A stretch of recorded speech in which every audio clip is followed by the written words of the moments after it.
welcome back to a new season of the show. If you haven't listened in yet on the first episode of the season, episode 35 is about how to figure out what you need and give it to yourself to make any situation better. So feel free to tune into that one after. This is also a requested episode topic today that y'all voted on, so thank you so much for your votes, and you can vote too when new topics come up to tell me what you'd like me to tell you next on the show on Instagram at Julie Bethany. Okay, so a lot of us are currently tragically sleeping on manifesting, and I want to remove any concerns of things like woo-wooery that are causing you to avoid it so you can manifest in your sleep instead of sleeping on manifesting. Also, if you've never or maybe ever read my personal favorite book, You Are a Badass by Jen Sincero, she calls our ego, or the part of us that holds us back from doing amazing things in our lives, the big snooze, aka BS. And I beg of you today, please don't let your ego or your big snooze or your BS hold you back from the opportunity to have and learn about manifesting today. Even if your reaction is immediately to run in the other direction for your life from this girl who lived in LA for 10 years and of course is talking about manifesting on the show. I promise it's not just some made-up concept that doesn't actually have a practical application. I cannot wait to show you why, because so many people are missing out on the benefits of manifesting because they don't believe it's a practical practice. But not you. You're smarter than that. So let's dig in. Today we're going to discuss 1, what manifesting is, 2, how to do it, and 3, what to do while you're waiting for what you're manifesting to come into being. Now, lest I scare you away with all these terms that sound like a load of baloney or impossible burgers or whatever you choose to dine on, let's talk about what manifesting is, plain and simple. We're going to start with the teach it to me like I'm 5 version, and since I happen to be 5 at heart, that sure is convenient. Now, manifesting is most basically the fine art of deciding what you want in your life and welcoming it into your life without obsessing over the outcome. You're opening the door for this wonderful thing you want in your life to come and are inviting it to hang out in your life. That's it. You sent the quinceañera invitation and have cleared the way for the visit. For me, it's like I don't know. Then you move on with your life and let it arrive. I know it sounds weird and so overly simplified, but it's an art that enables you to let go of the stress you have about wanting something so badly that you scare it away. We're preventing that here today. We're simply opening the door, inviting what you want in, and going about your life until what you want arrives to the party. That's manifesting in a really interestingly described nutshell. You're so welcome. So, how do you do it? You're like, make it make sense. Don't worry, I shall. Now, we're looking at a part of a 3-part process. That process is 1, we decide what we want and invite it into our lives by making that desire known. 2, we make space for that thing to arrive and stay. More on that in a moment. Then 3, we wait for it to actually arrive with gratitude as if it's already ours and carry on with life until it does. So let's start by taking a closer look at step 1. We decide what we want and invite it into our lives. Now here's the thing, friends. We tend to go about our lives as if what we want is going to reveal itself to us when in reality, we have to decide what we want. It seems so simple, but when was the last time, if you're really honest with yourself, that you sat down without distractions and decided what you want for your life? It can look like what you feel like you're missing, but the key you're going to see later is that we need to appreciate it like it's already in your life and on its way to you minimally. But we do need to start with identifying what you even want to set any of that in motion. So if you've not done that for a while, as I believe the British say, go ahead and take a think on what you want in your life. It's so worth it and so crucial to intentionally make space for yourself to think about what you want for yourself, because otherwise you won't entirely know what to look for or go after, or if it's even arrived.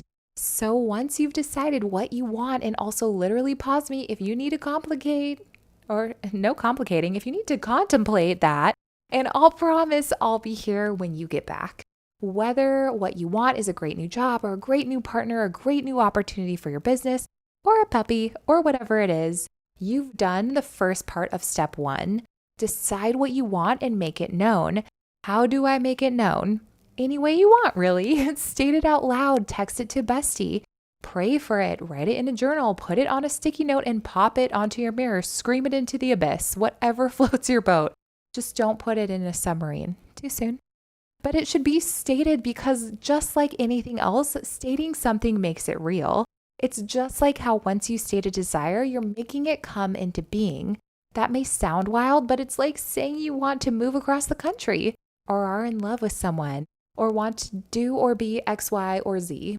Suddenly, what was in your mind becomes real, and you get to confront that reality in a good way because what was in your mind, you've now spoken into being. That's why we need to bring that desire out of our mind somehow and in any way you want. You can freestyle on that one. Now, step 2 is a little more philosophical, shall we say, but I'll show you how it's also practical. Step 2 is we make space for that thing to arrive and stay. We make space for that desire we just spoke into being to arrive into our lives and become part of our lives. So how do we do that? We've got to open the door and make space for it. As an example for why we need to do that, if you've perhaps, sworn to lock all men or whomever out of your heart, they aren't going to be able to arrive if they're locked out and certainly won't be able to stick around. And that goes for all things of the sort. So you do need to make some space in your life for what you want to come into it and stay in it. Practically speaking, if I ordered a new couch and how cool would that be? And I would totally do mid-century modern personally, but I would need to make space for it before it arrives, right?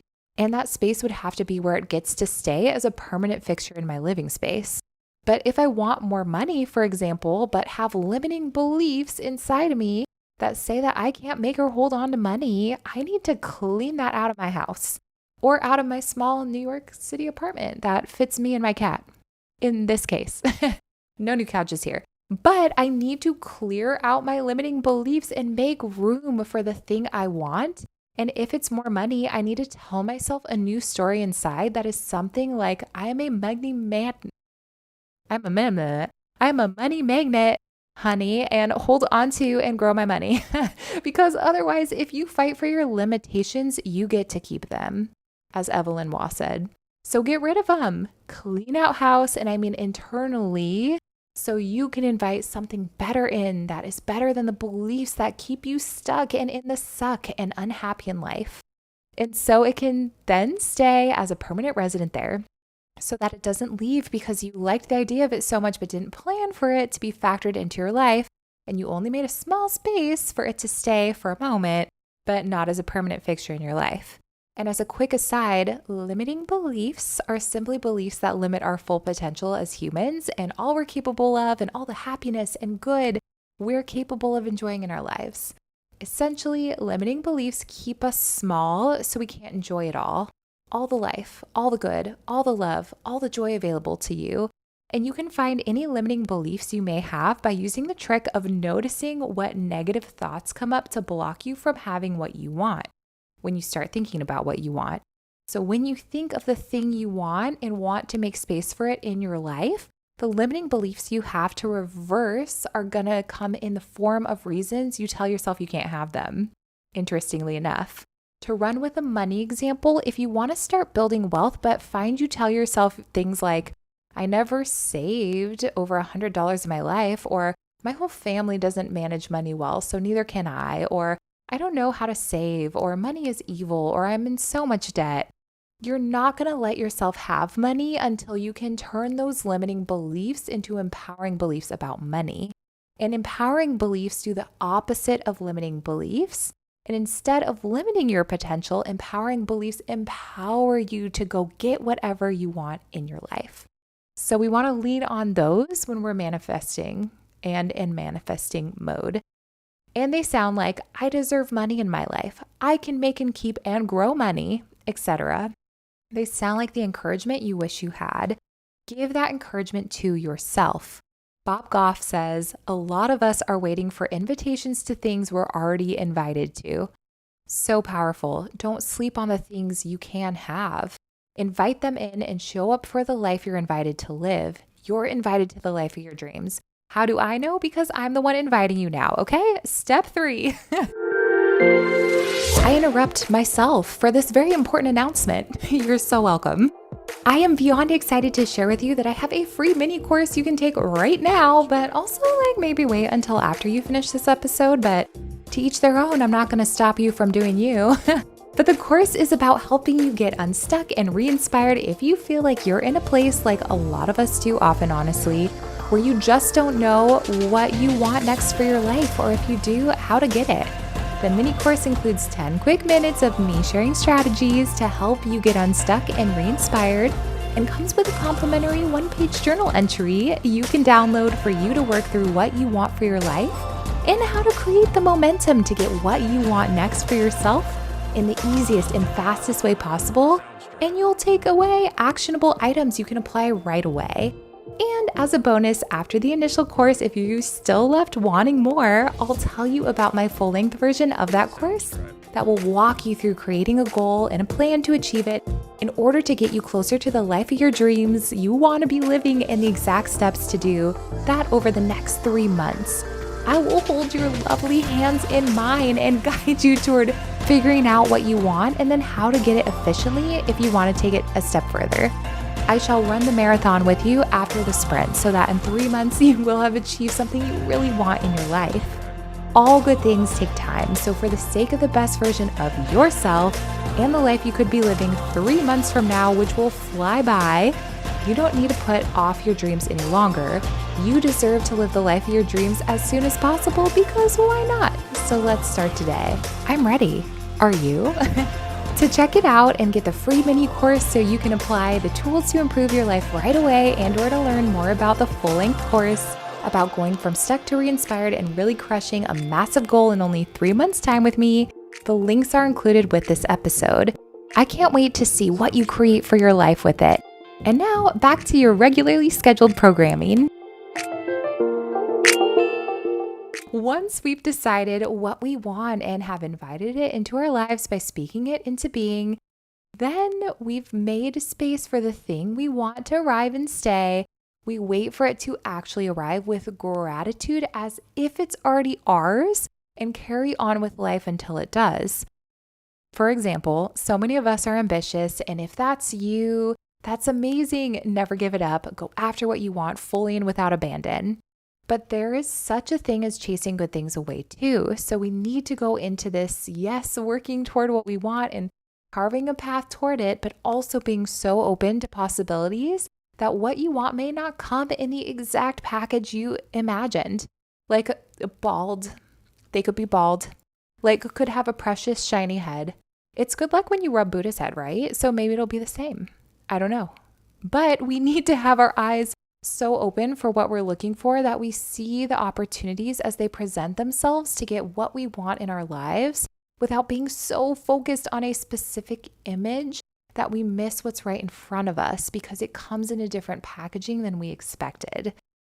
Wouldn't we be mortified to learn that something we had wanted had arrived at our doorstep and we turned it away because we didn't make the connection in our minds?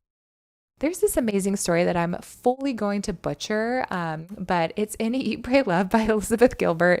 And I mean like the actual book, like never seen the movie, but heard it's great. But the story is about someone focusing so hard, probably in a forest, praying for their guru to arrive. But when their guru finally arrives, they tell them to go away because they said they were so busy praying for their guru to arrive and not to distract them. Don't be that person. Toads butchered that story, but in your life, don't be the person who ruins a good thing for yourself and butchers your own story because you can't see the forest through the trees. We need to be so focused on the outcome that we see opportunities as they arise to get what we want out of our lives, but not too focused on what we imagine that outcome will look like, that if the outcome comes in a different package, we totally miss the fact that it's arrived. We also need to approach it with gratitude and like it's already ours and is on its way to us. And here's why. If we approach it with neediness, it could scare something away, or we might do something we don't want to self-sabotage it, etc., etc. The possibilities are unfortunately endless. But if we vibrate, stay with me, at a higher place, and by that I mean allow ourselves to experience positive emotions coming from a place of abundance instead of negative emotions, because we're focusing on having versus lacking something, we'll be able to focus on those opportunities that come up to point us in the direction of that thing we want more quickly. If we focus on the lack or negative emotions we have about what we don't have, our focusing energy is taken up already by ruminating on things and are going to get us nowhere fast. If we do choose to focus on opportunities and view it like what we want is trying to make its way toward us too and act as if it's ours already, we're far more likely to focus on finding really creative solutions to the problems we have or getting the things we want. We will remove obstacles in our lives that might prevent what we want from getting to us if we imagine it's trying to reach us. If we know, for example, that we're enjoying a little too much rosé on any given day, we may want to swap that for healthier habits if feeling good. Kip in. I don't know why I pointed that way. If feeling good in our bodies and health is the thing we want, we will make a way for what we believe we deserve is already coming to us. And it will get to us faster if we clear the obstacles in its path. Okay, so to recap, we know what we want and we invite it into our lives.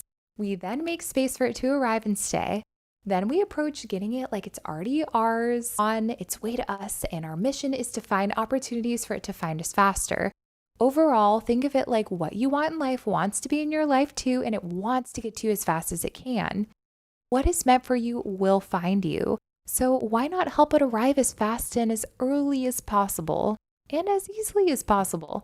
Manifesting helps us set the intention of what we want, then intentionally look for ways to help our dreams appear in our reality without stressing about the things we can't control, and replacing that with productively controlling the things we can to make those dreams a reality more easily. Hopefully I broke that down for you well. It's not super intimidating at all, I promise. The last tip I'm going to leave you with today is to re-emphasize the power of writing what you want to manifest. Write down what you want. It statistically has a higher likelihood of happening if it's written down. Wild. And it's the easiest magic of all. So that's what I ask of you today. Super practically, start by thinking about what you want to come into your life and simply write down what you want. At least one thing. Then you can try out the manifesting process on it if you dare.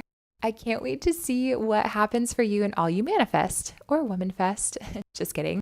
But if you want more practical tips on how to create the life of your dreams step by step, I am so beyond excited to share with you that I now have a free mini course called From Stuck to Re-Inspired, which is about exactly what it sounds like, and I'll pop the link into the show notes.